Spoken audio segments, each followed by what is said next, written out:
Hi, we're here at Broadcast Alley at RSA Conference in San Francisco, and I'm joined by JD Hansen with Code42. JD, please introduce yourself. I'm JD Hansen. I'm the CISO at Code42 and also lead our IT team.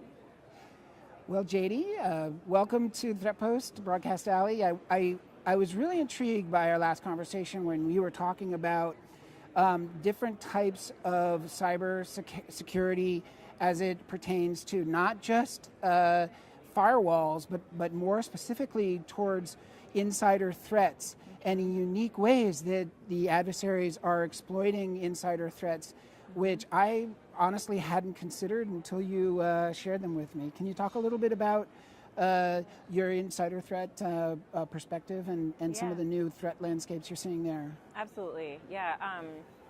From a security perspective, we're very focused on the external actor and sometimes lose sight of like the internal threat that we should be all aware of. The Verizon data breach report, there was something that was just released this week on the Verizon data breach report talking about the rise of the insider threat issues and classifying them as either malicious or non-malicious, and it's fascinating. Like, we like to think that all the employees that we work with love where they work and wouldn't do anything to harm our company. However, we've seen play out how insiders and how employees of companies absolutely take advantage of the companies that they work for. But you know what? You know what is interesting, though, was what you were talking about when it comes to adversaries taking advantage of people's, I don't know, for lack of a better term, psychological vulnerabilities, to where if somebody's lost a loved one or is dealing with some type of critical issue, how these things are exploited by the bad guy in the real world. Yeah, there's psychological studies that look at tone and language that employees use throughout the workday, and so if it's negative in nature, the adversaries can absolutely take advantage of that and use that person. But how would the adversaries get a hold of the context of any communication? Is this a post-penetration sort of analysis in terms of being able to analyze emails or perhaps a personal blog or something along those absolutely. lines? Social media? Yeah, social media, Twitter, following certain security people or certain people that have sort of elevated access. What are they saying in a public forum, and trying to exploit them, just knowing that they're more of a disgruntled employee rather than your average employee. Yeah, that reminds me of a study that came out last year about how it was a APT attack against lonely engineers, and the adversary scanned their social media feeds, their LinkedIn, and they posed as a young attractive woman who had an interest in photography, and she used that, or I should say the adversaries, the APT, used that to infiltrate many companies, not just one.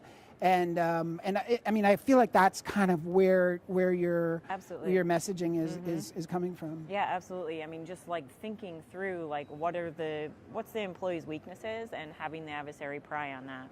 So, can you talk more specifics in terms of what you've seen or what data is coming back in terms of without naming names, in terms of what you've seen and how I mean, it's not just malicious, it's sinister, it's it's pretty nasty. Do you have any examples of how this is played out in the real world? I don't have a very specific example. I can talk through many kind of general examples that I've seen of a simple example is phishing attacks. So somebody's going to spearfish someone, they're looking for that emotional or very public weakness to exploit, and they're getting people to click on links or download malware or engage in a conversation just over email. So this seems like much more like a spear phishing attack, where they've found their target and they're looking for ways to get people to open up an email. Yeah. Or is it all email based, or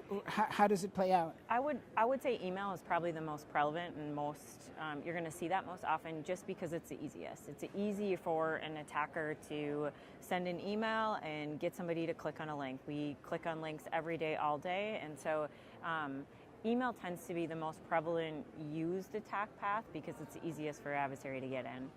But was there ever a shift, I guess, in terms of, adversaries using, like, you want a free trip to latest cures for cancer to, I was just talking with your ex and, I have something for you to look at. Click here. I mean, is there a shift? Has there been an evolution? Yeah, so there certainly has been. So it used to be just the spam, all the phishing attacks to a company, and it has gotten much more targeted because the payoff for a targeted attack is much higher. So if I can get the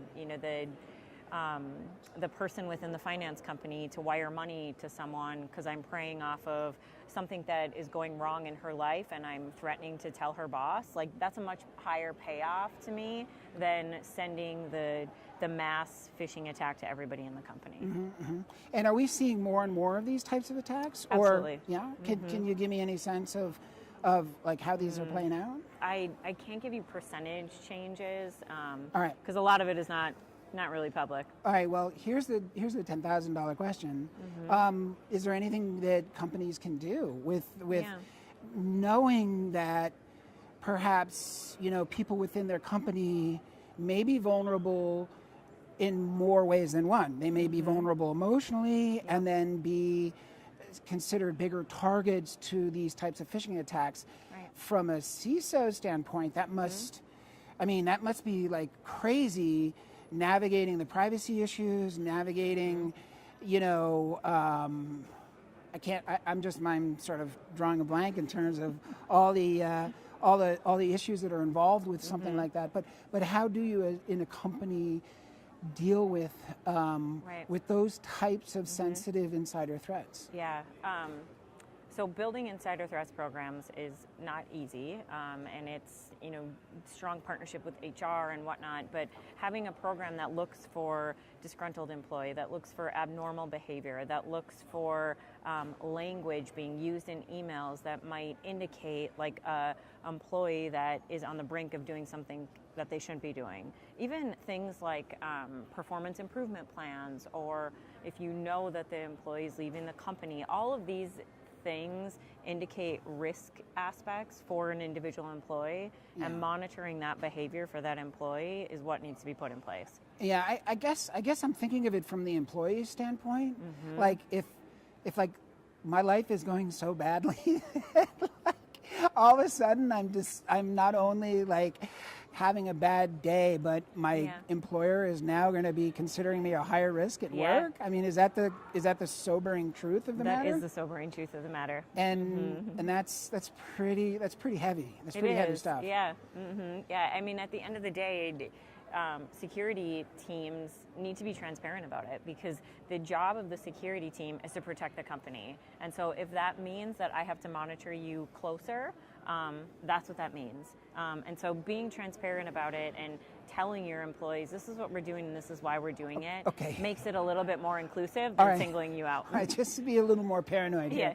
So is this type of, like, are employers taking this aspect of cybersecurity more seriously today than ever before? Yes, absolutely. And you think about it too, like as perimeter defenses get better and better, and as our tools get better and better, the adversaries still need a way to get into an environment, and the way to get in is the employee that works there that has access already. I got to tell you, it's kind of like one of those, you're damned if you do and you're damned if you don't. Especially when you consider some of the privacy concerns from an employee standpoint, but it makes so much sense from an employer standpoint when these types of threats can walk in the door twice as easily because of an employee who's more vulnerable than others. Exactly, absolutely. Well, that's a fascinating look into a really important topic. And I want to thank you so much for talking with us and joining us here at RSA. Awesome. Thank you. Thank you.